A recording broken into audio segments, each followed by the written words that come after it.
বিসমিল্লাহির রহমানির রহিম। আপনারা শুনছেন সাহিত্যবিদ নিবেদিত অডিও বুক ইনফাক ফি সাবিলিল্লাহ। বইটি রচনা করেছেন মাওলানা মতিউর রহমান নিজামী। প্রকাশক আবু তাহের মোহাম্মদ মাসুম। চেয়ারম্যান, প্রকাশনা বিভাগ, বাংলাদেশ জামাতে ইসলামী। লেখকের আরজ।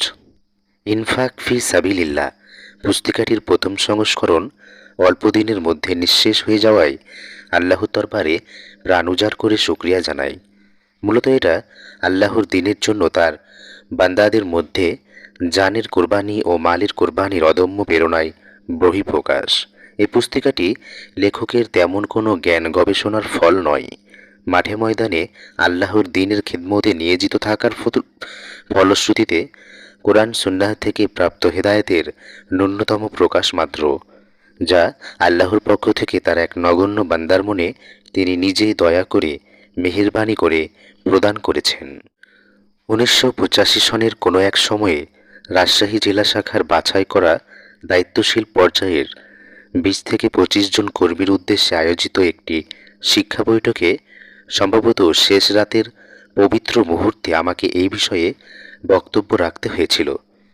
45 মিনিটের সেই বক্তৃতাটি খুব বেশি সাজানো গোছানোভাবে পেশ করেছিলাম বলে আমার মনে হয়নি। বক্তৃতা শেষে রাজশাহী জেলার তৎকালীন আমির অধ্যাপক মুজিবুর রহমান সাহেব উপস্থিত ব্যক্তিদের প্রতি ইনফাক ফি সাবিলিল্লাহ এই বক্তব্যের উপর আমলের আহ্বান জানালেন। উপস্থিত মুষ্টিমেয় অল্প আয়ের ভাইরা ক্ষেতের ধান থেকে এককালীন যা দেয়ার ইরাদা করলেন তার পরিমাণ ছিল 150 মনেরও কিছু বেশি। এ দৃশ্য দেখে আমি উৎসাহিত হলাম। এ বিষয়ে একটি পুস্তিকা তৈরির সিদ্ধান্ত সেই মুহূর্তেই গ্রহণ করলাম। অবশ্য অনেকেই এ বিষয়ে কিছু লেখার পরামর্শ দিয়েছেন। লেখার সুবিধার্থে উক্ত বক্তৃতার ক্যাসেটটি চেয়ে নিলাম, কিন্তু পরে আর এর উপর মাল মশলা জোগাড় করে ভালো একটু কিছু লেখার সুযোগ হয়নি। পরিশেষে ক্যাসেট থেকে তৈরি করা অনুলিপি দ্রুত ছাপতে দিতে বাধ্য হলাম 1989 সালের বায়তুল মাল পক্ষের প্রয়োজনে। ইচ্ছা ছিল পরে আরও কিছু সংযোজনের, কিন্তু সময় সুযোগের অভাবে তা আর হয়ে ওঠেনি। পরের বছর আবার বায়তুল মাল পক্ষ এসে হাজির। নিজের পক্ষে সংযোজনের হক আদায় পুরোপুরি সম্ভব হলো না, অথচ পরবর্তী সংস্করণ আগের মতোই ছেপে আসুক এটাও মন চায় না। তাই অগাত্তা ছোট ভাই নওশাদ মোহাম্মদ ফারহাদের সহযোগিতায় সামান্য কিছু জোগাড় করে পাঠকের হাতে তুলে দেওয়ার প্রয়াস পেলাম। ময়দানে সংগ্রামরত দ্বীনের ঝান্ডাবাহীদের মাধ্যমে যাদের কাছে দ্বীনের দাওয়াত পৌঁছবে, তাদেরকে আল্লাহর দ্বীন কায়েমের আন্দোলনে মাল ও জানের কোরবানির তৌফিক দিন। আমার এই ক্ষুদ্র পুস্তিকাকে আল্লাহ এই কোরবানির জজবা সৃষ্টির উপায় হিসাবে কবুল করুন, আমিন। পৃষ্ঠা 5। ইনফাক ফি সাবিলিল্লাহ। বর্তমান দুনিয়ার বিভিন্ন দেশে ইসলাম প্রতিষ্ঠার যে আন্দোলন চলছে তা মূলত আজকের সময়ের দাবি। এভাবে অতীতে যখন ওই মানবতা মানুষত্ব বিপর্যয়ের মুখোমুখি হয়েছে, তখনই আল্লাহ তাআলার পক্ষ থেকে নবী রাসূলের আগমন ঘটেছে সে বিপর্যয় থেকে মানবজাতিকে উদ্ধার করার জন্য। যেহেতু মুহাম্মাদুর রাসূলুল্লাহ সাল্লাল্লাহু আলাইহি ওয়াসাল্লাম শেষ নবী, তারপরে আর কোনো নবী আসবে না। তাই আজকের বিপর্যস্ত মানব সমাজকে উদ্ধার করার জন্য আল্লাহ তাআলা কোনো নবী পাঠাবেন না, কিন্তু নবীদের পদাঙ্ক অনুসারী আল্লাহর কিছু বান্দাহুর মাধ্যমে তিনি এ মহান কাজটি আঞ্জাম দেওয়াবেন। বস্তুত কিয়ামত পর্যন্ত দুনিয়ার সকল মানুষের কাছে আল্লাহর দ্বীন পৌঁছানোর দায়িত্ব, আল্লাহর বাঞ্ছিত পথে মানব গোষ্ঠীকে পরিচালনার দায়িত্ব উম্মাতে মুহাম্মাদের উপর অর্পিত। উম্মাতে মুহাম্মাদী হিসেবে সাধারণভাবে এই দায়িত্ব সকলের, বিশেষভাবে সর্বকালের সর্বযুগে একটি দলকে এ কাজে অবশ্যই নিয়োজিত থাকতে হবে। এটাই আল্লাহর নির্দেশ এবং আল্লাহর শেষ নবীর প্রত্যাশা। এই আলোকে আমরা নির্দ্বিধায় বলতে পারি আজকের দিনের ইসলামী আন্দোলন নবী রাসূলদের সেই আন্দোলনেরই ধারাবাহিকতা। বিশেষ করে শেষ নবীর পক্ষ থেকে তার উম্মতের উপর অর্পিত বিশেষ দায়িত্ব পালন ছাড়া আর কিছুই নয়। অতএব এই আন্দোলনে যারা শরীক তারা নবী রাসূলদের, বিশেষ করে শেষ নবীর স্বার্থকর্তৃ। তাই এই আন্দোলন সংগ্রামের ময়দানে ঐতিহ্য হিসেবে অনুসরণ করবে একমাত্র নবী রাসূলদের, বিশেষ করে শেষ নবীর ঐতিহ্য। এই আন্দোলনের কর্মীগণও ঐতিহ্য হিসেবে অনুসরণ করবে নবী রাসূলগণ ও তাদের সরাসরি তৈরি লোকদের প্রতিষ্ঠিত ঐতিহ্য, বিশেষ করে শেষ নবী ও তার প্রিয় সাহাবায়ে কেরামগণের ঐতিহ্য। নবী রাসূলগণ ও তাদের সার্থক উত্তরসূরি কোরআন যাদেরকে সিদ্দিকিন, সালেহিন ও সোহাদা নামে অভিহিত করেছে, তারা যুগে যুগে মানবজাতিকে দুনিয়ার শান্তি ও আখিরাতের মুক্তির পথ দেখানোর পবিত্র দায়িত্ব পালন করেছেন পরিপূর্ণ দিন কায়েমের আন্দোলনের মাধ্যমে। পৃষ্ঠা 6। উক্ত আন্দোলনকে আল কোরআনের জিহাদ ফি সাবিলিল্লাহ নামে অভিহিত করা হয়েছে। উক্ত জিহাদকে আল্লাহ ও রাসূলের প্রতি ঈমানের দাবি পূরণের এবং আখিরাতের নাজাতের একমাত্র উপায় হিসেবে উল্লেখ করা হয়েছে। সেই সাথে উক্ত জিহাদে আল্লাহ তাআলা তার ঈমানদার বান্দাদের কাছে দুটো জিনিসের কোরবানির দাবি করেছেন, একটি মাল, অপরটি জান। আল কোরআনের ঘোষণা, হে ঈমানদার লোকেরা, তোমাদেরকে কি আমি এমন একটা উপায় বলে দেব যা তোমাদেরকে আখিরাতে কঠিন বেদনাদায়ক শাস্তি থেকে নাজাত দিতে সক্ষম? ঈমান আনো আল্লাহর প্রতি এবং তার রাসূলের প্রতি, আর জিহাদ করো আল্লাহর পথে মাল দিয়ে, জান দিয়ে। এটাই তোমাদের জন্য উত্তম যদি তোমরা প্রকৃত সত্য উপলব্ধি করতে সক্ষম হও। সূরা সফ 10 ও 11 নং আয়াত। আল্লাহ তাআলার উপরিক্ত নির্দেশের আলোকে আখিরাতের নাজাতের উদ্দেশ্যে সমস্ত আম্বিয়া কেরাম এবং তাদের উত্তরসূরিগণ আল্লাহর এই জমিনে এবং মানুষের জীবনে আল্লাহর দিন কায়েমের আন্দোলনে যে ঐতিহ্য রেখে গেছেন তা মূলত মাল ও জান কোরবানির ঐতিহ্য। অন্যান্য আম্বিয়া কেরাম এবং তাদের সঙ্গী সাথীদের ইতিহাস বিস্তারিত জানার সুযোগ না থাকলেও আল কোরআনে শেষ নবী ও তার সাথী সঙ্গীদের উদ্ধৃতকরণের জন্য অত্যন্ত সংক্ষিপ্ত আকারে হলেও বারবার আল্লাহ তাআলা ইশারা ইঙ্গিত দিয়েছেন। আমাদের উৎসাহ উদ্দীপনার জন্য শেষ নবী মুহাম্মদ সাল্লাল্লাহু আলাইহি ওয়াসাল্লাম এবং তার প্রিয় সাহাবায়ে কেরামগণের নজিরবিহীন ত্যাগ ও কোরবানির বিস্তারিত বর্ণনা ইতিহাসের পাতায় স্বর্ণাক্ষরে লিখিত আছে, যা মূলত সূরা সফে উল্লেখিত 10-11 নং আয়াতের জীবন্ত নমুনা। তারা আল কোরআনের উক্ত নির্দেশের আলোকে আল্লাহ ও রাসূলের প্রতি সত্যিকার অর্থে ঈমান এনেছেন। পৃষ্ঠা 7।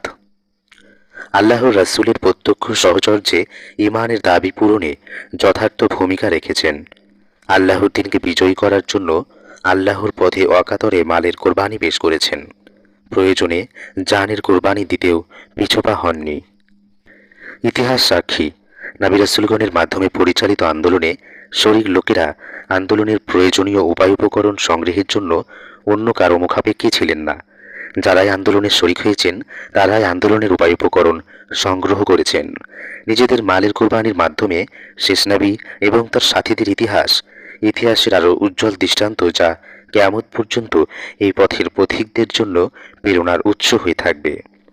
আজকের দিনে আল্লাহর দিন এমন একদল আল্লাহর বান্দাহর মাধ্যমে বিজয় লাভে সক্ষম হবে যারা শেষ নবীর হাতে গড়া সাহাবায়ে কেরামের ঐতিহ্য পুনঃপ্রতিষ্ঠা করতে সক্ষম হবে। সাহাবায়ে কেরাম মাল ও জানের কোরবানির যে নজিরবিহীন দৃষ্টান্ত স্থাপন করেছেন তার প্রেরণার উৎস ছিল আল্লাহর কোরআন এবং রাসূলের সুন্নাহর সার্থক অনুসরণ। তাই আমরা এটাকে উপলব্ধি করার জন্য এ পর্যায়ে আল্লাহর কোরআন এবং রাসূলের সুন্নাহর মূল দিক নির্দেশনা উপলব্ধি করার চেষ্টা করব। এজন্যে জিহাদ ফি সাবিলিল্লাহর কাজে মালের কোরবানি বা ইনফাক ফি সাবিলিল্লাহর গুরুত্ব প্রসঙ্গে আল কোরআনের কিছু আয়াত এবং রাসূলের কিছু হাদিস ব্যাখ্যা বিশ্লেষণ ছাড়াই পেশ করতে চাই। পৃষ্ঠা 8। আল্লাহর পথে খরচের ব্যাপারে তোমাদের আপত্তিকর এমন কি কারণ থাকতে পারে, অথচ আসমান ও জমিনের সবকিছুর মালিকানা আল্লাহর? তোমাদের মধ্য থেকে যারা আল্লাহর পথে লড়াইয়ে অংশগ্রহণ করেছে এবং খরচ করেছে বিজয়ের আগে, বিজয়ের পরে খরচকারী এবং লড়াইয়ে অংশগ্রহণকারীগণ তাদের সমান হতে পারে না। পরবর্তীদের চেয়ে পূর্বকর্তীগণের মর্যাদা অনেক বড়। অবশ্য আল্লাহ সবার জন্য উত্তম পুরস্কারের ওয়াদা করেছেন। আল্লাহ অবশ্যই তোমাদের কার্যক্রম সম্পর্কে ওয়াকিফাল আছেন। আল্লাহকে উত্তম করজ দেওয়ার মতো কেউ আছে কি? যদি কেউ এভাবে করজ দিতে এগিয়ে আসে তাহলে আল্লাহ তাকে অনেক গুণ বেশি প্রতিদান দেবেন। তার জন্য রয়েছে আরও সম্মানজনক প্রতিদান। সূরা হাদীদ 10-11 নং আয়াত। যারা আল্লাহর পথে মাল খরচ করে অতঃপর এ কারণে খোঁটা দেয় না এবং কষ্ট দেয় না, তাদের রবের নিকট তাদের জন্য যথার্থ প্রতিদান রয়েছে। সূরা বাকারা আয়াত 262। তোমরা তোমাদের সম্পদ থেকে যা কিছু খরচ করে থাকো তার যথার্থ প্রতিদান তোমাদেরকে দেয়া হবে, তোমাদের উপর কোনরূপ অবিচার করা হবে না। সূরা বাকারা 272। তাদের মোকাবেলার জন্য তোমরাও সাধ্যমতো প্রস্তুতি গ্রহণ করো আর সজ্জিত ঘোড়া নিয়ে সদা প্রস্তুত থাকো, যাতে আল্লাহর দুশমন এবং তোমাদের দুশমনকে ভীত সন্তুষ্ট করতে সক্ষম হও। এদের ছাড়া এমন দুশমনদেরকেও মোকাবেলা করতে হবে যাদের তোমরা চেনো না, আল্লাহ জানেন। আর আল্লাহর পথে তোমরা যা কিছু খরচ করো তার প্রতিফল তোমরা অবশ্যই পাবে, তোমাদের উপর কোনরূপ জুলুম করা হবে না। সূরা আনফাল আয়াত 60। আমার ইমানদার বান্দাদের বলে দাও তারা যেন নামাজ কায়েম করে এবং আমি তাদেরকে যে রিজিক দিয়েছি তা থেকে যেন খরচ করে, গোপনে অথবা প্রকাশ্যে, সেদিন আসার আগেই যেদিন কোনো কেনাবেচার সুযোগ থাকবে না, যেদিন কোনো বন্ধুত্ব কাজে আসবে না। সূরা ইব্রাহিম আয়াত 31। যারা আল্লাহর পথে তাদের মাল খরচ করে তাদের এই খরচকে এমন একটি দানার সাথে তুলনা করা চলে যা জমিনে বপন বা রোপণ করার পর তা থেকে 60টি ছড়া জন্মে এবং প্রতিটি ছড়ায় 100টি করে দানা থাকে।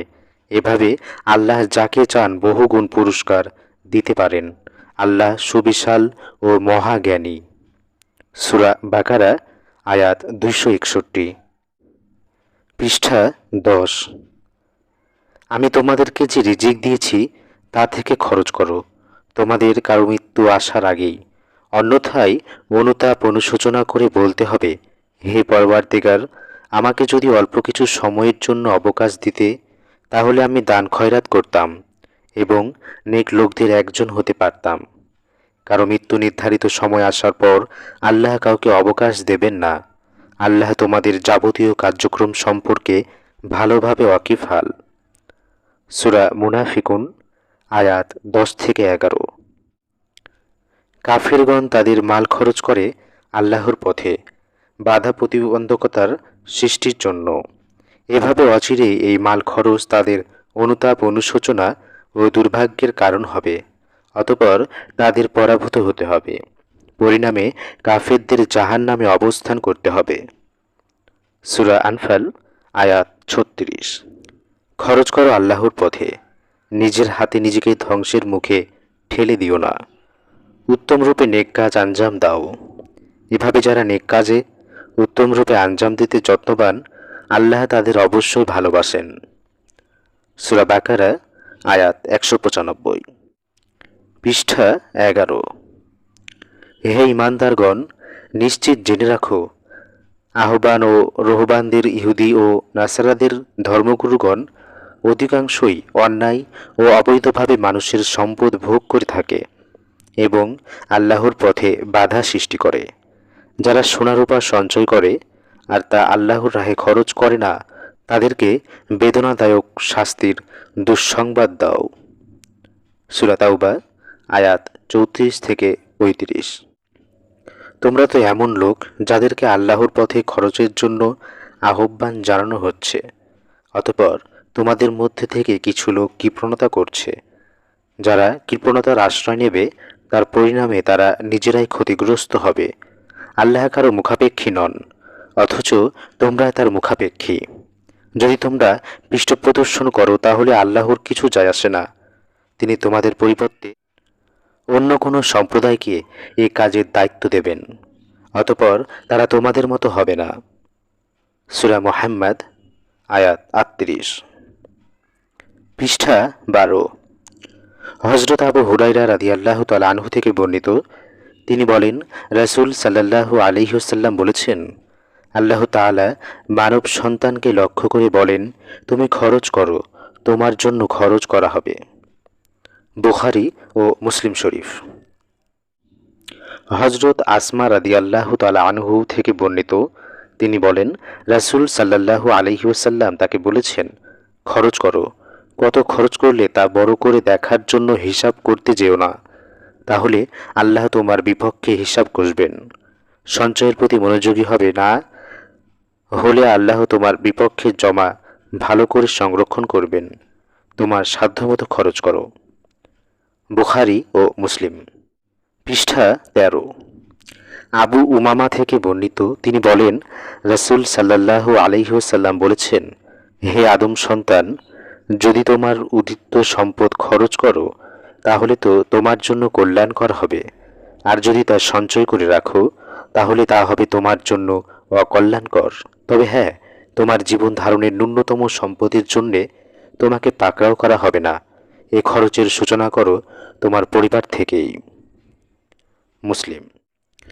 হযরত আবু হুরায়রা রাদিয়াল্লাহু তাআলা আনহু থেকে বর্ণিত, তিনি বলেন, রাসূল সাল্লাল্লাহু আলাইহি ওয়াসাল্লাম বলেছেন, দানকারী আল্লাহর নিকটতম, বেহেশতের নিকটতম এবং মানুষেরও নিকটতম হয়ে থাকে, আর দূরে থাকে দোজখ থেকে।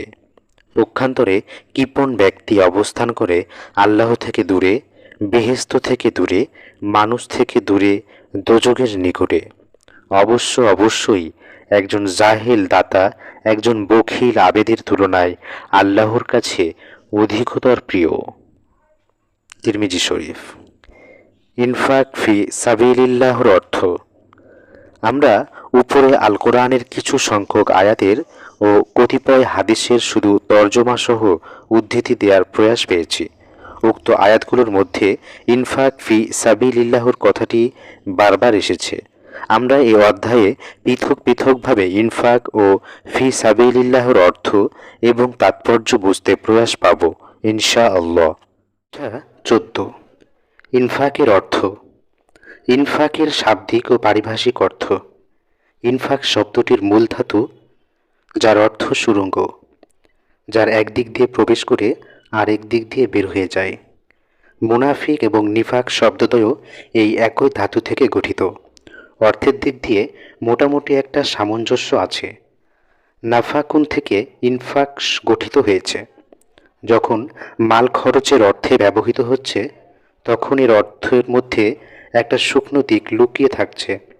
তাহলে মুমিনের মাল সম্পদ সঞ্চিত হয়ে থাকবার জন্য নয়, একদিক থেকে যেমন আয় হবে তেমনই অপর দিক থেকে তা ব্যয় হবে। এই নাফাকুন থেকে যখন মুনাফিক শব্দটি গঠিত হচ্ছে তখন তার অর্থ দাঁড়াচ্ছে, মুনাফিক ইমানের কথাকে দিলে বদ্ধমূল করে নিচ্ছে না, এক কান দিয়ে শুনছে আর এক কান দিয়ে বের করে দিচ্ছে। নাফাকুন ধাতু থেকে আবার নাফাকাতুন শব্দটিও গঠিত হয়েছে, যা ভরণপোষণ বা খোরপোষের অর্থে ব্যবহৃত হয়ে থাকে। শাব্দিক অর্থের সাথে সামঞ্জস্য রেখে আমরা ইনফাকের অর্থ করে থাকি মাল খরচ করা, কিন্তু যেমন তেমন খরচকে ইনফাকের পর্যায়ে ফেলা যায় না। আমাদের সমাজে প্রচলিত চাঁদা বলতে যা বুঝায়, ইনফাক তা থেকে অনেক বড় কিছুকে বুঝায়। চাঁদা একটি ফার্সি শব্দ যার অর্থ যৎকিঞ্চিত। নিজের অর্থ সম্পদের মধ্য থেকে যৎকিঞ্চিত কোনো ব্যক্তিকে বা প্রতিষ্ঠানকে বিলিয়ে দিলেই চাঁদার হক আদায় হয়ে যায়, কিন্তু ইনফাকের হক এতে আদায় হয় না। শাব্দিক অর্থের আলোচনায় আমরা ইনফাকের দুটো দিক পেয়ে থাকি।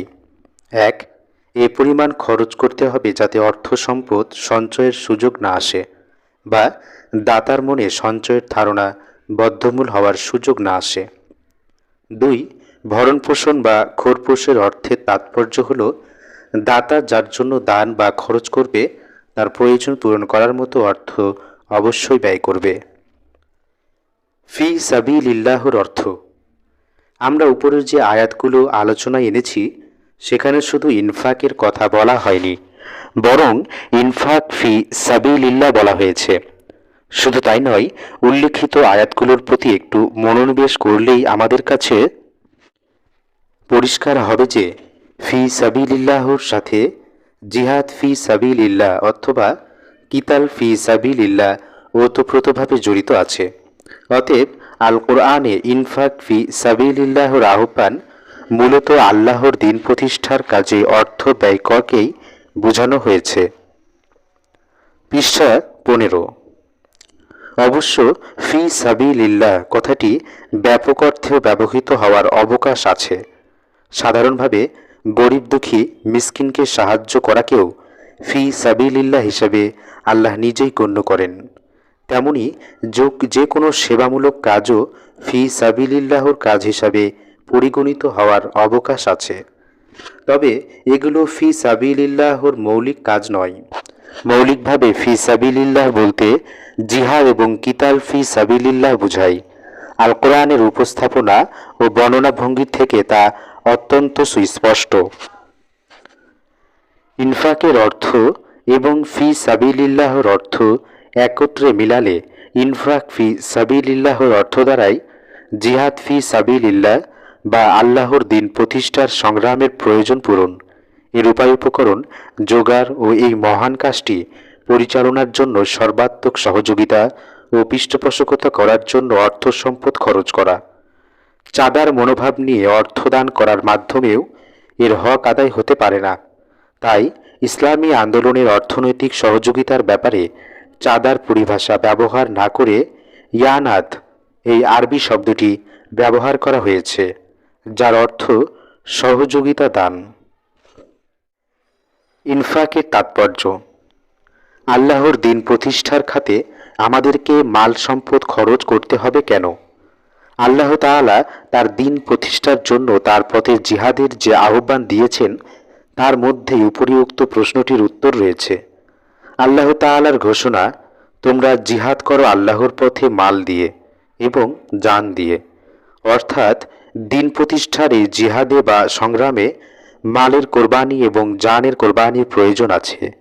এই দুটো জিনিসের কোরবানি দেওয়ার মতো একদল মর্দে মুমিন, মর্দে মুজাহিদ তৈরি হলেই আল্লাহর দিন কায়েমের সংগ্রাম বিজয় হবে। পৃষ্ঠা 16।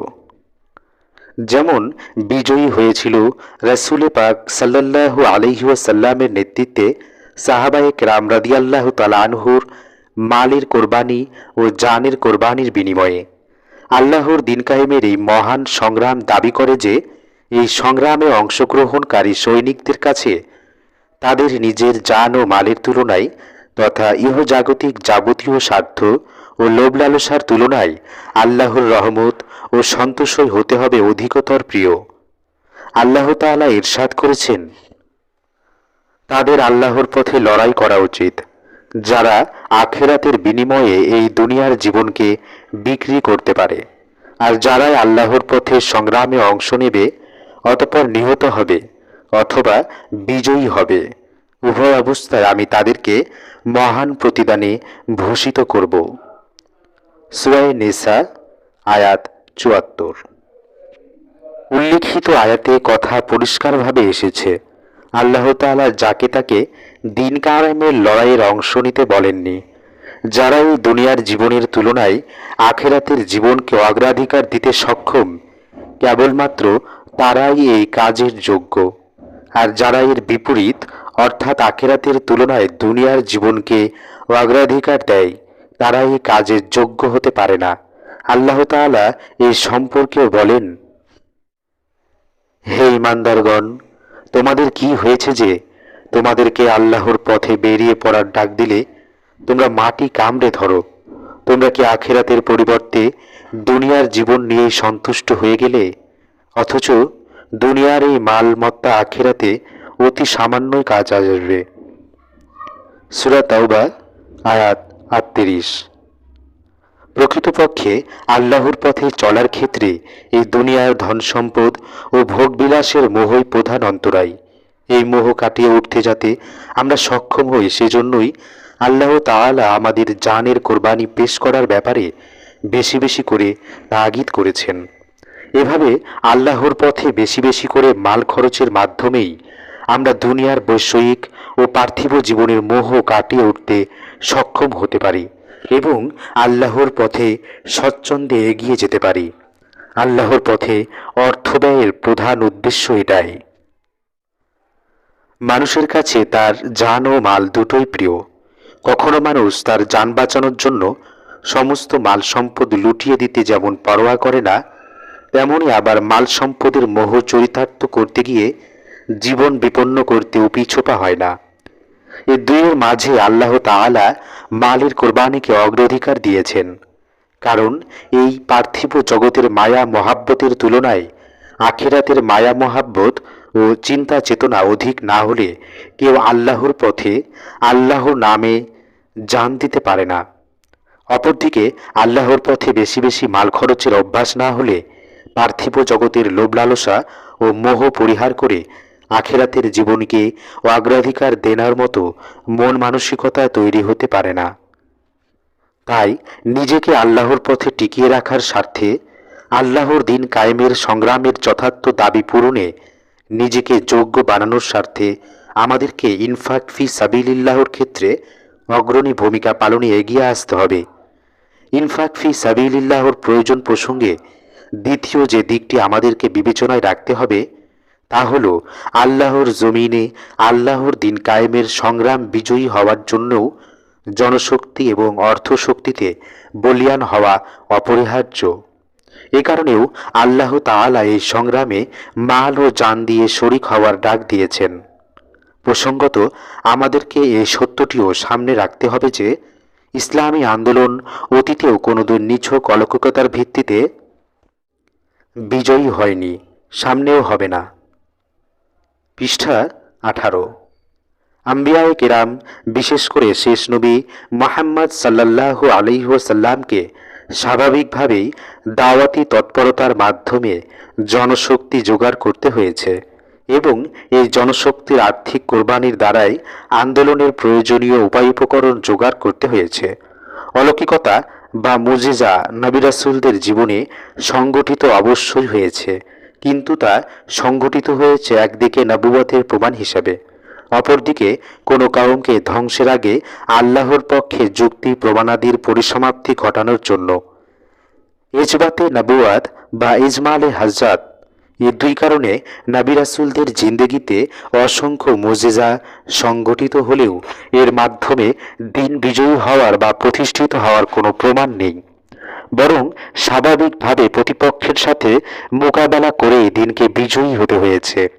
শেষ নবীর মাধ্যমে আমাদের প্রতি আল্লাহর নির্দেশ,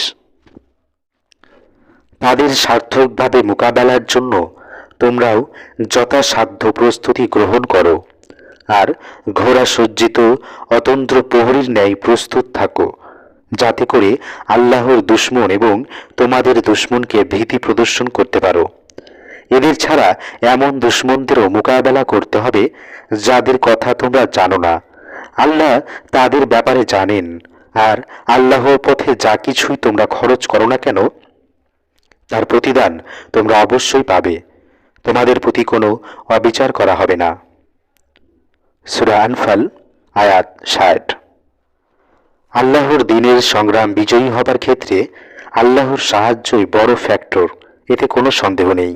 কিন্তু আল্লাহর সেই সাহায্য আসার জন্য প্রস্তুতি সংক্রান্ত তার নির্দেশ, যা এখনও আমরা সূরা আনফালের 60 নং আয়াতের মাধ্যমে জানতে পারলাম, তার উপর আমল করা অপরিহার্য। ইসলামী আন্দোলনের প্রতিপক্ষের বস্তুগত প্রস্তুতির তুলনায় আমাদের সাধ্যমতো চেষ্টা সত্ত্বেও যদি কিছু কমতি থেকে যায়, তাহলে সেই কমতি আল্লাহ তাআলা তার গায়েবী মদদে পুষিয়ে দিতে পারেন, বরং দিয়ে থাকেন সেটা ভিন্ন কথা। সেটার কারণে আল্লাহর নির্দেশ উপেক্ষা করার বা তার নির্দেশ পালনে শিথিলতা প্রদর্শনের কোনো সুযোগ নেই। উল্লিখিত আয়াত থেকে এটাই প্রতীয়মান হয় যে আল্লাহর দিন প্রতিষ্ঠার আন্দোলনকে তার সমসাময়িক দুনিয়ার প্রেক্ষিতেই প্রতিপক্ষ চিহ্নিত করতে হবে এবং তার মোকাবেলায় যথার্থ প্রস্তুতি গ্রহণ করতে হবে। প্রতিপক্ষ স্পুটনিকের গতিতে এগোবে আর ইসলামী আন্দোলন শামুকের গতিতে এগোবে, এটা চলতে পারে না। এভাবে প্রতিপক্ষের মোকাবেলায় বিজয় লাভ আল্লাহ তাআলার সুন্নাত বা রীতি বহির্ভূত। আজকের প্রেক্ষাপটে ইসলামী আন্দোলনের প্রতিপক্ষের শক্তিসমূহের প্রস্তুতি ও বিভিন্নমুখী কলাকৌশল ও তৎপরতার যথার্থ মূল্যায়ন করে তার মোকাবেলায় ইসলামী আন্দোলনের উপায় উপকরণ ও বিভিন্নমুখী রসদ সামগ্রী জোগাড় করার প্রয়োজনকে সামনে রাখলে আমাদের বিবেক বুদ্ধি ইনফাকের যথার্থ গুরুত্ব উপলব্ধি করতে সক্ষম হবে। আল্লাহ আমাদের সবাইকে এই ব্যাপারে যথার্থ উপলব্ধি দান করুন, আমিন। ইনফাক ফি সাবিলিল্লাহর ক্ষেত্রে রাসূল সাল্লাল্লাহু আলাইহি ওয়াসাল্লামের ভূমিকা। আমরা জানি নবুয়তের ঘোষণা আসার পূর্ব মুহূর্ত পর্যন্ত মুহাম্মদ সাল্লাল্লাহু আলাইহি ওয়াসাল্লাম আরবের একজন অন্যতম ধনী ব্যক্তি হওয়ার সুযোগ পেয়েছিলেন। অন্যতম শ্রেষ্ঠ ধনী খাদিজাতুল কুবরা রাদিয়াল্লাহু তাআলা আনহুর ব্যবসায়ে অংশগ্রহণের মাধ্যমেই তিনি এই অবস্থায় উন্নীত হন। তাছাড়া হযরত খাদিজার সম্পদ ব্যবহারের তার সুযোগ এসেছিল, কিন্তু ইতিহাস সাক্ষী নবুয়তের ঘোষণা আসার পর থেকে দুনিয়া থেকে বিদায় নেওয়ার মুহূর্ত পর্যন্ত সময়ের মধ্যে তার সম্পদ আর বিন্দু পরিমাণও বৃদ্ধি পায়নি, বরং তিলে তিলে সব আল্লাহর পথে নিঃশেষ হয়েছে। পৃষ্ঠা 20। ইনফাকের ক্ষেত্রে সাহাবায়ে কেরামগণের ভূমিকা। আল্লাহর শেষ নবী মুহাম্মদ সাল্লাল্লাহু আলাইহি ওয়াসাল্লামের নেতৃত্বে আল্লাহর দিন বিজয়ী হওয়ার ক্ষেত্রে সাহাবায়ে কেরামগণের ভূমিকা দুনিয়ার ইতিহাসে চিরকাল স্মরণীয় হয়ে থাকবে। তারা আল্লাহর রাসূলের ডাকে সাড়া দিয়ে মালের ও জানের কোরবানি পেশ করার ক্ষেত্রে নজিরবিহীন দৃষ্টান্ত স্থাপন করেছেন। তাদের এই ভূমিকার জন্য স্বয়ং আল্লাহ সার্টিফিকেট দিয়ে বলেছেন তাদের প্রতি আল্লাহ খুশি হয়েছেন, আর তারাও আল্লাহর প্রতি খুশি হয়েছে। আল্লাহর রাসূলের নিজের হাতে গড়া এই ভাগ্যবান লোকদের একাংশ মুহাজির নামে পরিচিত, আর একাংশ আনসার নামে অভিহিত। জান ও মালের কোরবানির ক্ষেত্রে উভয়ের ভূমিকায় উল্লেখযোগ্য এবং আমাদের জন্য প্রেরণার উৎস। মক্কার 13 বছরে চরম প্রতিকূল অবস্থার মধ্য দিয়ে যাদেরকে আল্লাহর রাসূল তৈরি করেছিলেন, তাদের মালের কোরবানির মাধ্যমে দুনিয়ার আকর্ষণ এতটা হ্রাস পেয়েছিল যে আল্লাহর নির্দেশে সবকিছু ছেড়ে মক্কা থেকে মদিনায় হিজরত করতে তাদের একটিও বাধেনি। বাপদাদার ভিটামাটিতে যুগ যুগান্তরের ব্যবসা বাণিজ্য মুহূর্তের মধ্যে লাথি মেরে আল্লাহর ডাকে সাড়া দিতে তাদের বিন্দুমাত্র বেগ পেতে হয়নি। অপরদিকে মদিনার লোকেরা ইসলাম গ্রহণ করার ব্যাপারে তুলনামূলকভাবে নতুন হওয়া সত্ত্বেও মক্কা থেকে আগত সহায় সম্পদ ও সম্বলহীন লোকদের যাবতীয় দায়িত্ব গ্রহণ করতে কোনো প্রকারের দ্বিধাসংকোচ করেনি। মুনাফিক এবং অন্যান্য ইসলাম বিরোধী শক্তির কুমন্ত্রণা এবং প্রচারণা সত্ত্বেও তারা বিভ্রান্ত হননি। এভাবে মক্কার ছিন্নমূল লোকদের মদিনায় পুনর্বাসন করতে না করতেই যুদ্ধের ঝুঁকি নিতে হয়েছে। বদর উহুদের যুদ্ধ তো একেবারে লাগালাগি সময়ের মধ্যেই সংগঠিত হয়েছে। নিঃসন্দেহে এতে মদিনাবাসী মুসলমানদের উপর বিরাট অর্থনৈতিক চাপ এসেছে, কিন্তু আল্লাহর দ্বীনের সাহায্যকারী আল্লাহর রাসূল ও মক্কা থেকে আগত মুহাজিরদের সাহায্যকারী মদিনার আনসারগণ হাসিমুখে এই চাপের মোকাবেলা করেছেন। আখিরাতের বিনিময়ে দুনিয়ার জীবনকে এভাবে তারা বিক্রি করতে সক্ষম হয়েছিলেন বলেই আল্লাহ তাআলা তাদেরকে আল্লাহর দ্বীনকে বিজয়ী করার মতো এত বড় ও মহৎ কাজের তৌফিক দিয়েছিলেন। পৃষ্ঠা 21। সামষ্টিকভাবে মুহাজির ও আনসারগণের কোরবানি, বিশেষ করে মালের কোরবানি সর্বকালের সর্বযুগের মানুষের জন্য যেমন অনুকরণ ও অনুসরণযোগ্য আদর্শ হয়ে থাকবে, তেমনি তাদের ব্যক্তিগত ভূমিকাও সবার জন্য প্রেরণার উৎস হয়ে থাকবে। আমরা এখানে মাত্র কয়েকজনের ভূমিকা অতি সংক্ষেপে আলোচনার প্রয়াস পাব। হযরত খাদিজাতুল কুবরার রাদিয়াল্লাহু তাআলা আনহুর ভূমিকা। শেষ নবী মুহাম্মদ সাল্লাল্লাহু আলাইহি ওয়াসাল্লামের নবুয়তের ঘোষণার সাথে সাথেই যিনি তার প্রতি ঈমান আনেন, তিনি হলেন উম্মুল মুমিনিন হযরত খাদিজাতুল কুবরা রাদিয়াল্লাহু তাআলা আনহু।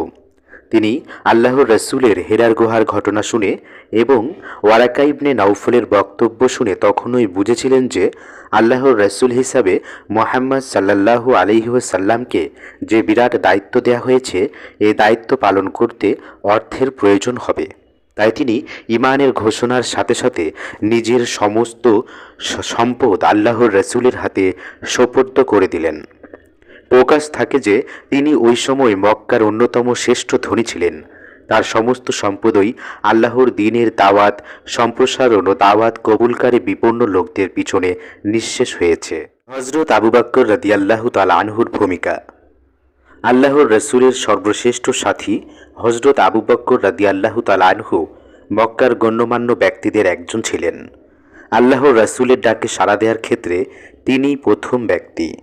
তিনি আল্লাহর রাসূলের সকল দুঃসময়ের সাথী হিসাবে যেমন জীবনের ঝুঁকি নিতে দ্বিধা করেননি, তেমনি এ পথে ওয়াকাতরে অর্থ বিলাতেও কুণ্ঠিত হননি। রাসূলের মক্কি জিন্দেগিতে আল্লাহর দ্বীনের জন্য দ্বীন কবুলকারী দুস্থ অসহায় ক্রীতদাস শ্রেণীর লোকদের আজাদ করা ও পৃষ্ঠপোষকতা করার জন্য যেমন তিনি অর্থ ব্যয় করেছেন, তেমনি মদিনার জীবনে আল্লাহর রাসূলের আহ্বানে সাড়া দিয়ে তার সর্বস্ব আল্লাহর রাসূলের হাতে তুলে দিয়েছেন। রাসূলুল্লাহ সাল্লাল্লাহু আলাইহি ওয়াসাল্লাম যখন নবুয়তের প্রকাশ্য ঘোষণা দিলেন, আবু বকরের নিকট তখন 40,000 দিরহাম ছিল। ইসলামের জন্য তিনি তার সকল সম্পদ ওয়াকফ করে দেন। কুরাইশদের যেসব দাসদাসী ইসলাম গ্রহণের কারণে নিগৃহীত ও নির্যাতিত হচ্ছিল, এ অর্থ দ্বারা তিনি সেই সব দাসদাসী খরিদ করে আজাদ করে দেন। পৃষ্ঠা 22। 13 বছর পর যখন রাসূলুল্লাহ সাল্লাল্লাহু আলাইহি ওয়াসাল্লামের সাথে তিনি মদিনায় হিজরত করেন, তখন তার কাছে অর্থের মাত্র 2,500 দিরহাম অবশিষ্ট ছিল।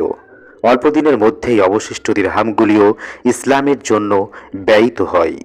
বিলাল, খাব্বাব, আম্মারের মা সুমাইয়া, সুহাইব, আবু কুহাই রাদিয়াল্লাহু তাআলা আনহু প্রমুখ দাসদাসী তারই অর্থের বিনিময়ে দাসত্বের শৃঙ্খল থেকে মুক্তি লাভ করেন। তাই পরবর্তীকালে রাসূলুল্লাহ সাল্লাল্লাহু আলাইহি ওয়াসাল্লাম বলেছেন, আমি প্রতিটি মানুষের ইহসান পরিশোধ করেছি, কিন্তু আবু বকরের ইহসান এমন যে তা পরিশোধ করতে আমি অক্ষম। তার প্রতিদান আল্লাহ দেবেন। তার অর্থ আমার উপকারে যেমন এসেছে, অন্য কারো অর্থ তেমন আসেনি। তাবুক অভিযানে তিনি ছিলেন মুসলিম বাহিনীর পতাকাবাহী। এই অভিযানের সময় রাসূলুল্লাহ সাল্লাল্লাহু আলাইহি ওয়াসাল্লামের আহ্বানে সাড়া দিয়ে বাড়িতে যা কিছু অর্থ সম্পদ ছিল, সবই তিনি রাসূলুল্লাহ সাল্লাল্লাহু আলাইহি ওয়াসাল্লামের হাতে তুলে দেন। আল্লাহর রাসূল সাল্লাল্লাহু আলাইহি ওয়াসাল্লাম জিজ্ঞেস করলেন, ছেলে মেয়েদের জন্য বাড়িতে কিছু রেখেছ কি? জবাব দিলেন, তাদের জন্য আল্লাহ ও আল্লাহর রাসূলই যথেষ্ট। হযরত উমর ইবনুল খাত্তাব রাদিয়াল্লাহু তাআলা আনহু। জিহাদ ফি সাবিলিল্লাহর জন্য কোরবানির ক্ষেত্রে হযরত উমর রাদিয়াল্লাহু তাআলা আনহু ছিলেন অগ্রগামী। ইসলামী দাওয়াত সম্প্রসারণ ও এর বিজয়ের জন্য তার বীরত্ব যেমন ইতিহাসের পাতায় প্রজ্জ্বল হয়ে আছে, তেমনি অর্থ প্রদানের ক্ষেত্রেও তা এক উজ্জ্বল দৃষ্টান্ত। এ ব্যাপারে তিনি সবসময় প্রতিযোগিতা করতেন। তাবুক অভিযানের সময় রাসূলুল্লাহ সাল্লাল্লাহু আলাইহি ওয়াসাল্লামের আহ্বানে সাড়া দিয়ে হযরত উমর রাদিয়াল্লাহু তাআলা আনহু তার মোট সম্পদের অর্ধেক রাসূলুল্লাহ সাল্লাল্লাহু আলাইহি ওয়াসাল্লামের হাতে তুলে দেন। এই অভিযানের সময় হযরত আবু বকর রাদিয়াল্লাহু তাআলা আনহুর নজিরবিহীন কোরবানি দেখে তিনি আক্ষেপ করে বলেছিলেন যে, দ্বীনের জন্য কোরবানির ক্ষেত্রে আবু বকর রাদিয়াল্লাহু তাআলা আনহুকে কেউ হারাতে পারবে না। হযরত উসমান রাদিয়াল্লাহু তাআলা আনহু।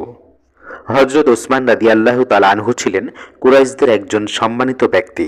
তিনি ছিলেন মক্কার অন্যতম ধনাঢ্য ব্যক্তি। মক্কার সমাজে একজন বিশিষ্ট ধনী ব্যবসায়ী হিসেবে তিনি গণী উপাধি লাভ করেন। পৃষ্ঠা 23। ইসলামী আন্দোলনের জন্য হযরত উসমানের অবদান মুসলিম জাতি কোনোদিন ভুলতে পারবে না। ইসলামের সেই সংকটকালে আল্লাহর রাস্তায় তিনি যেভাবে খরচ করেছেন, অন্য কোনো ধনাঢ্য মুসলমানের মধ্যে তার কোনো নজির নেই। তিনি বিস্তর অর্থের বিনিময়ে ইয়াহুদি মালিকানাধীন বীর রুমা কূপটি খরিদ করে মদিনার মুসলমানদের জন্য ওয়াকফ করে দেন। বিনিময়ে রাসূল সাল্লাল্লাহু আলাইহি ওয়াসাল্লাম তাকে জান্নাতের অঙ্গীকার করেন। তাবুক যুদ্ধের প্রাক্কালেও তিনি এক্ষেত্রে উত্তম নজির পেশ করেন। এ যুদ্ধের 1/3 সৈন্যের যাবতীয় ব্যয়ভার উসমান নিজের কাঁধে তুলে নিলেন। তিনি 950 উট ও 50টি ঘোড়া সরবরাহ করেন। ইবনে ইসহাক বলেন, তাবুকের বাহিনীর পেছনে হযরত উসমান এত বিপুল অর্থ ব্যয় করেন যে তার সমপরিমাণ অর্থ আর কেউ ব্যয় করতে পারেনি। কোনো কোনো ঘটনায় এসেছে, তাবুকের প্রস্তুতির জন্য উসমান কোচরে করে 1000 দিরহাম নিয়ে এসে রাসূলুল্লাহ সাল্লাল্লাহু আলাইহি ওয়াসাল্লামের কোলে ঢেলে দেন। রাসূল সাল্লাল্লাহু আলাইহি ওয়াসাল্লাম খুশিতে দিনারগুলি উল্টে পাল্টে দেখেন এবং বলেন, আজ থেকে উসমান যা কিছুই করবে, কোনো কিছুই তার জন্য ক্ষতিকর হবে না। এভাবে অধিকাংশ যুদ্ধের প্রস্তুতির সময়ে তিনি প্রাণ খুলে অর্থ প্রদান করতেন। একটি বর্ণনায় এসেছে, তাবুকের যুদ্ধে তার দানে সন্তুষ্ট হয়ে রাসূল সাল্লাল্লাহু আলাইহি ওয়াসাল্লাম তার আগে পিছের সকল গুনাহ মাফের জন্য দোয়া করেন এবং তাকে জান্নাতের ওয়াদা করেন। আব্দুর রহমান ইবনে আউফ রাদিয়াল্লাহু তাআলা আনহু। ইসলামী আন্দোলনের জন্য সকল সাহাবী তাদের জান মাল কোরবানি করতে কখনো কার্পণ্য দেখাননি, বরং প্রত্যেকটি ক্ষেত্রে তারা পরস্পরের সাথে প্রতিযোগিতা করেছেন। কি ধনী কি দরিদ্র সকলেই তাদের সাধ্য অনুযায়ী আল্লাহর পথে খরচ করেন। হজরত আব্দুর রহমান ইবনে আউফ রাদিয়াল্লাহু তাআলা আনহু ইসলামের প্রাথমিক পর্যায়ের একজন বিশিষ্ট সাহাবী ছিলেন। মক্কায় তিনি ধনাঢ্য ব্যক্তি না হলেও হিজরাতের পর মদিনায় ব্যবসা বাণিজ্যের মাধ্যমে তার প্রভূত আর্থিক উন্নতি সাধিত হয়। কিন্তু আল্লাহর পথে অর্থ ব্যয়ে তিনি কখনো কার্পণ্য প্রদর্শন করেননি, বরং এই পরীক্ষায়ও তিনি উত্তীর্ণ হন। পৃষ্ঠা 24।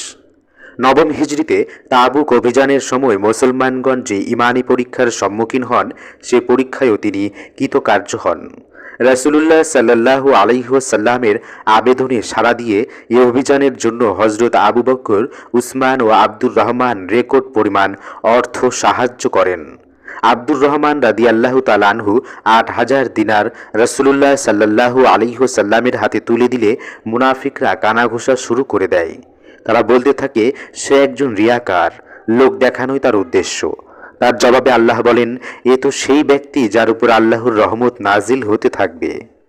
অন্য একটি বর্ণনায় আছে, উমার রাদিয়াল্লাহু তাআলা আনহু তারে দান দেখে বলে ফেলেন, আমার মনে হচ্ছে আব্দুর রহমান গুনাহগার হয়ে যাচ্ছে, কারণ সে তার পরিবারের লোকদের জন্য কিছুই রাখেনি।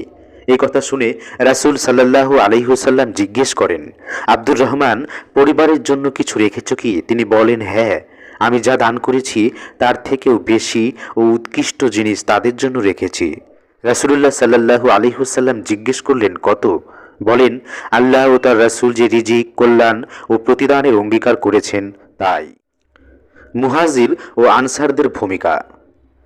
জাহেলিয়াতের চরম অন্ধকার যুগে মক্কায় যারা ঈমান এনে রাসূলুল্লাহ সাল্লাল্লাহু আলাইহি ওয়াসাল্লামের সঙ্গী সাথী হয়েছিলেন, দ্বীনের জন্য তাদের আত্মত্যাগ, কোরবানি ইতিহাসের পাতায় স্বর্ণাক্ষরে লেখা থাকবে। এই ঈমানের ঘোষণা দেওয়ার সাথে সাথেই বহুমুখী বিপদ মুসিবত তাদের উপর আপতিত হয়। জুলুম নির্যাতনের স্টিম রোলার তাদের উপর চালানো হয়। রুটি রোজগারের সকল পথই তাদের জন্য বন্ধ হয়ে যায়। যারা ধনী বা সচ্ছল ছিলেন, ইসলামী দাওয়াতের কাজে ব্যস্ত থাকার কারণে তাদের অবস্থাও ক্রমান্বয়ে খারাপ হতে থাকে। কিন্তু সকল কিছুকে উপেক্ষা করে তারা ঈমানের পরীক্ষায় উত্তীর্ণ হন। দ্বীনের জন্য, দ্বীনকে বিজয়ী করার জন্য তারা সকলেই জান মাল ওয়াকাতরে বিলিয়ে দেন। তাদের কোনো আক্ষেপ তো ছিলই না, বরং এক্ষেত্রেও তাদের প্রতিযোগিতা ছিল ঈর্ষা করার মতো নজিরবিহীন।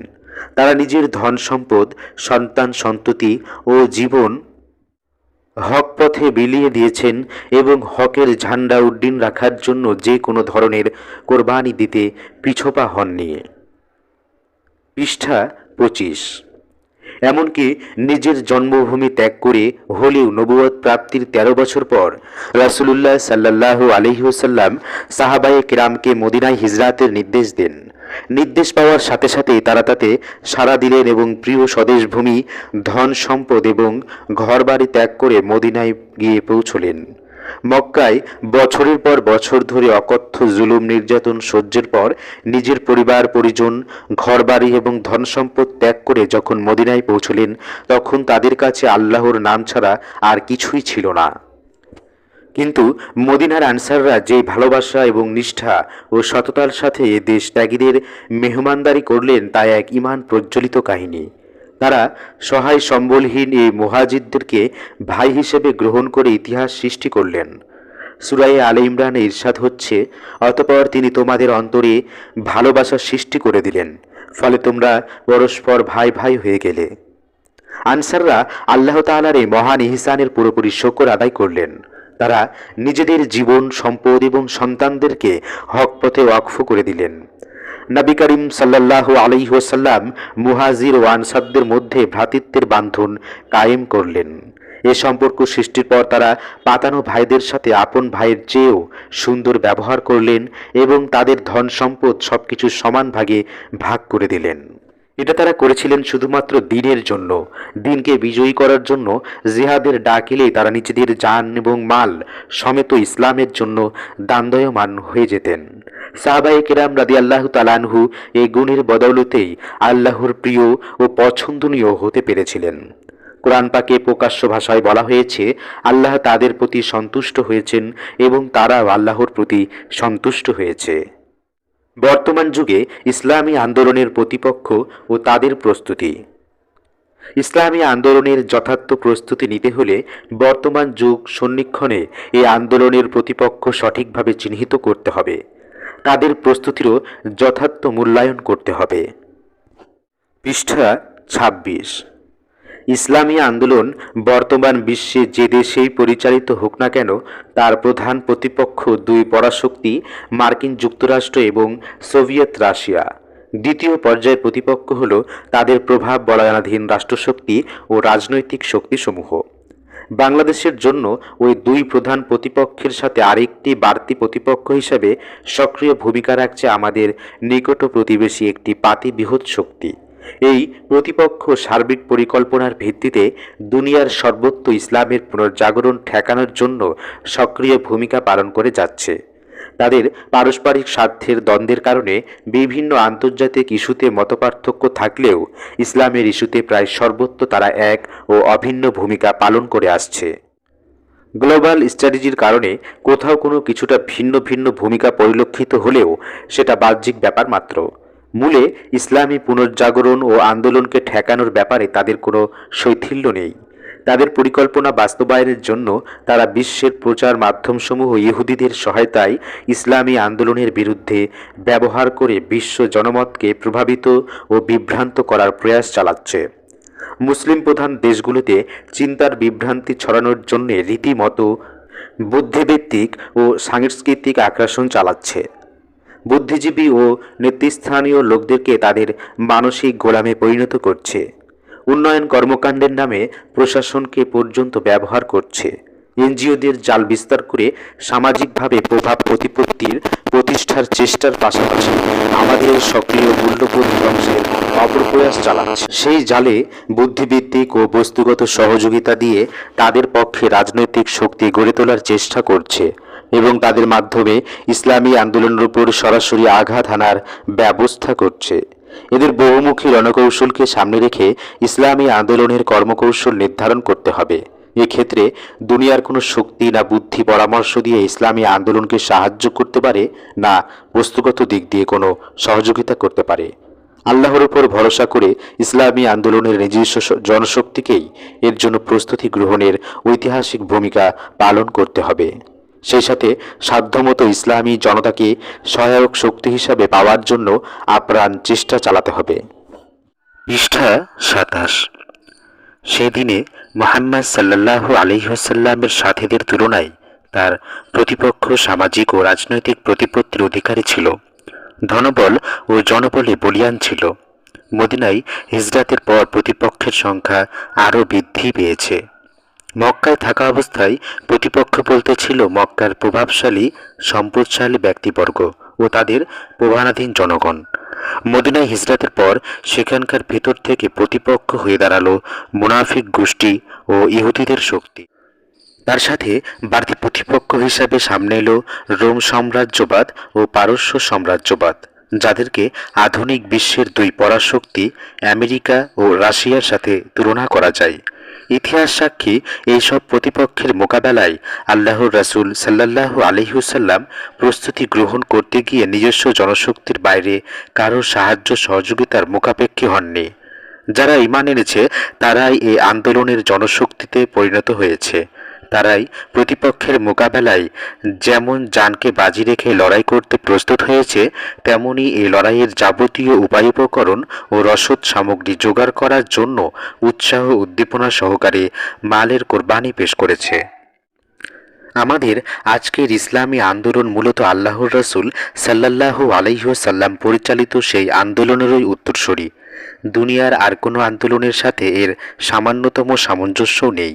অতএব আল্লাহর রাসূল সাল্লাল্লাহু আলাইহি ওয়াসাল্লাম ও তার হাতে গড়া সাথী সঙ্গীদের সৃষ্টি করা সেই ঐতিহ্য পুনরুজ্জীবিত করতে পারলেই এই আন্দোলনের নিজস্ব শক্তি ও গতি সৃষ্টি হবে এবং ধাপে ধাপে সাফল্যের পথে অগ্রসর হতে সক্ষম হবে।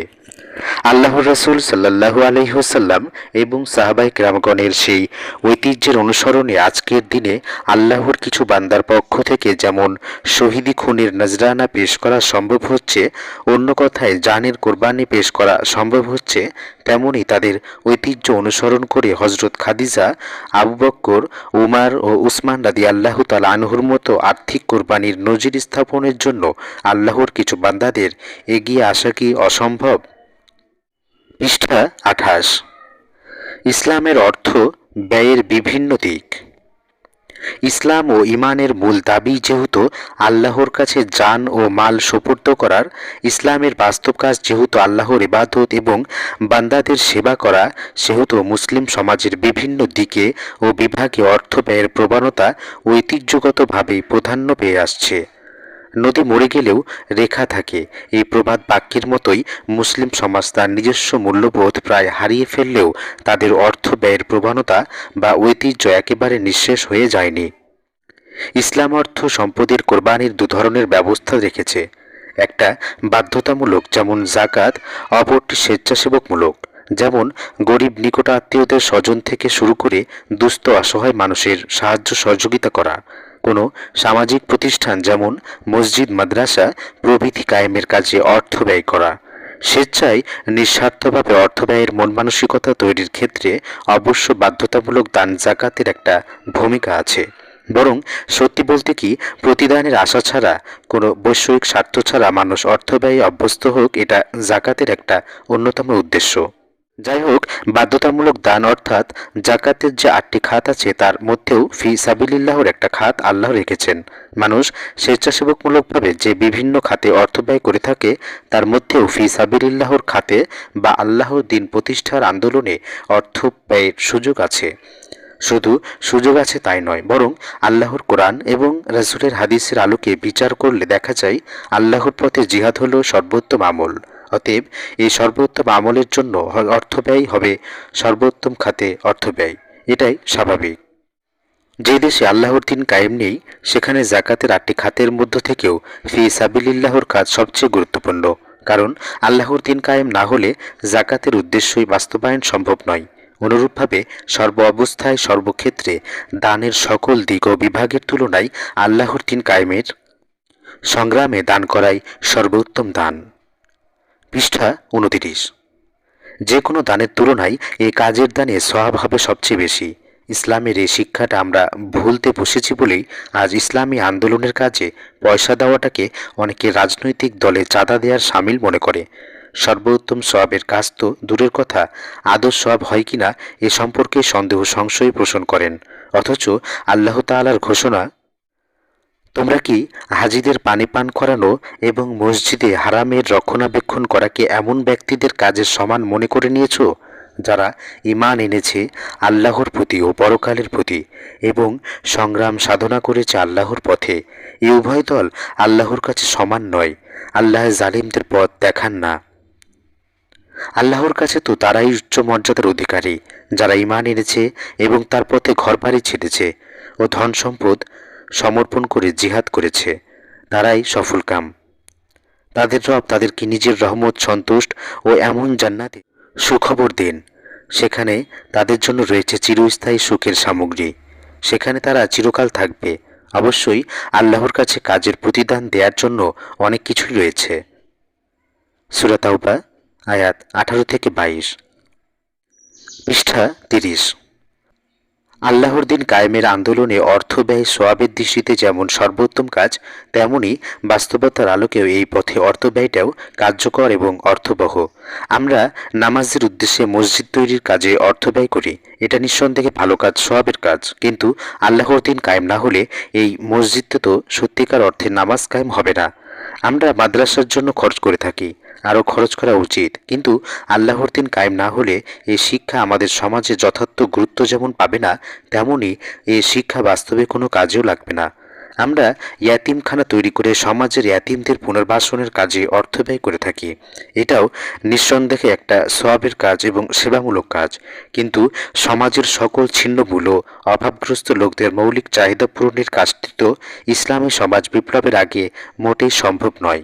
আমরা আমাদের সকল সম্পদ ব্যয় করেই যদি অভাবী লোকদের অভাব পূরণ করতে চাই, তাহলে দেখা যাবে এইসব চেষ্টা নিষ্ফল ও অনুৎপাদনমুখী।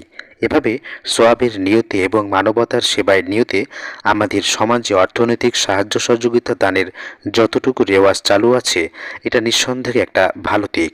এইভাবে যারা দান খায়রাত করে অভ্যস্ত, তাদের দান খায়রাতকে আল্লাহ কবুল করুন। এই দোয়ার সাথে সাথে আমরা এই দোয়াও করি যে আল্লাহ তাআলা তাদেরকে সর্বোত্তম খাতে, অর্থবহ খাতে ও উৎপাদনমুখী খাতে, অর্থাৎ আল্লাহর দিন প্রতিষ্ঠার কাজে অর্থ ব্যয়ের তৌফিক দিন। তাদের এই পথে অর্থ ব্যয়ের যথার্থ গুরুত্ব উপলব্ধি করার তৌফিক দিন। আমিন। পৃষ্ঠা ৩১। ইনফাকের ক্ষেত্রে ইসলামী আন্দোলনের ঐতিহ্য। ইসলামী আন্দোলনের বিভিন্নমুখী ঐতিহ্য সৃষ্টিতে প্রধানত অবদান রেখেছেন আম্বিয়ায়ে কেরামগণ আলাইহিসসালাম। এরপর আল্লাহর সেই সব বান্দাদের ভূমিকা স্মরণযোগ্য যাদেরকে আল কোরআনে সিদ্দিকিন, সালেহিন এবং সোহাদা নামে অভিহিত করা হয়েছে।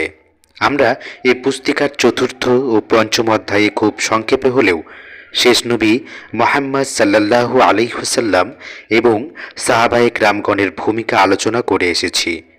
তাদের ভূমিকা আমাদের জন্য প্রেরণার উৎস হওয়া সত্ত্বেও মনের কোণে প্রশ্ন জাগতে পারে। নবীদের ব্যাপার তো আলাদা, সর্বশেষ ও সর্বশ্রেষ্ঠ নবীর ব্যাপার তো আরও ব্যতিক্রম। নবীদের সাথে সঙ্গীদের ব্যাপারও আলাদা। কাজেই দূর অতীতের ইতিহাস ও ঐতিহ্যের পাশাপাশি নিকট অতীতের বা আজকের সমসাময়িক বিশ্বের ইসলামী আন্দোলনের ইতিহাস ঐতিহ্যই এর ক্ষেত্রে বেশি ফলশ্রুতি হতে পারে। নিকট অতীতে আমাদের উপমহাদেশে হজরত সৈয়দ আহমদ শহীদ বেলভি পরিচালিত মুজাহিদ আন্দোলনের কথা আমাদের মোটামুটি জানা থাকার কথা। এই আন্দোলনে বাংলার তৌহিদি জনতা যেমন পায়ে হেঁটে যোগদানের রেকর্ড সৃষ্টি করেছেন, তেমনি ওয়াকাতরে এই আন্দোলনের জন্য আর্থিক সহযোগিতাও করেছেন। বাংলাদেশের যেসব অঞ্চলে মুজাহিদ আন্দোলনের সাথে সংশ্লিষ্ট লোকজনের বসবাস ছিল, সেই সব অঞ্চলের লোকদের মধ্যে এখনও ওসর দান থেকে শুরু করে বিভিন্ন দিনী খেদমতে স্বয়ংস্ফূর্তভাবে দানের রীতি চালু দেখা যায়।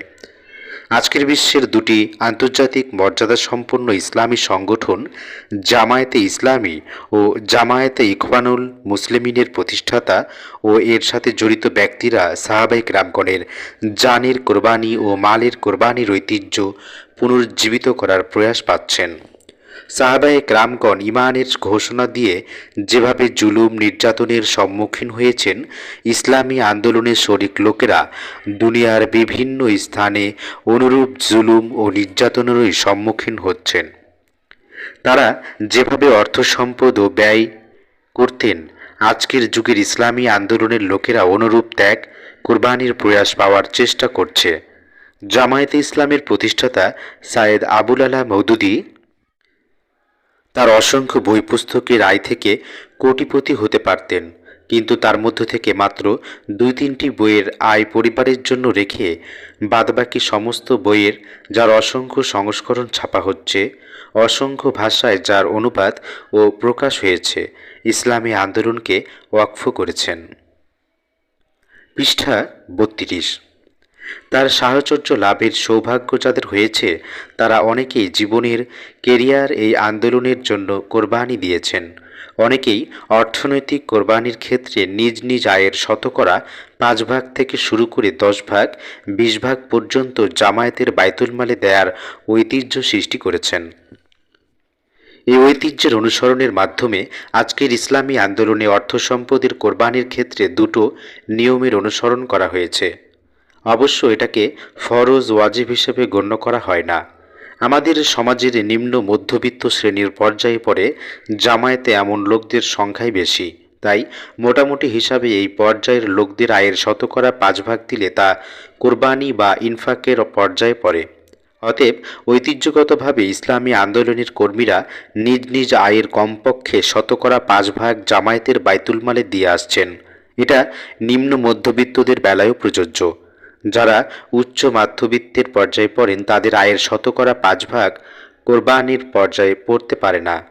আমাদের মধ্যে দ্বিতীয় যে ঐতিহ্যটি অনুসরণ করা হয় তা হলো নিজের পারিবারিক ও সাংসারিক খরচে সংগঠনকে পরিবারের একজন সদস্য হিসেবে সামিল করে সমস্ত ব্যয় মাথাপিছু বন্টন করে সংগঠনের ভাগে যতটা পড়ে ততটা বায়তুল মালে দেওয়ার চেষ্টা করা।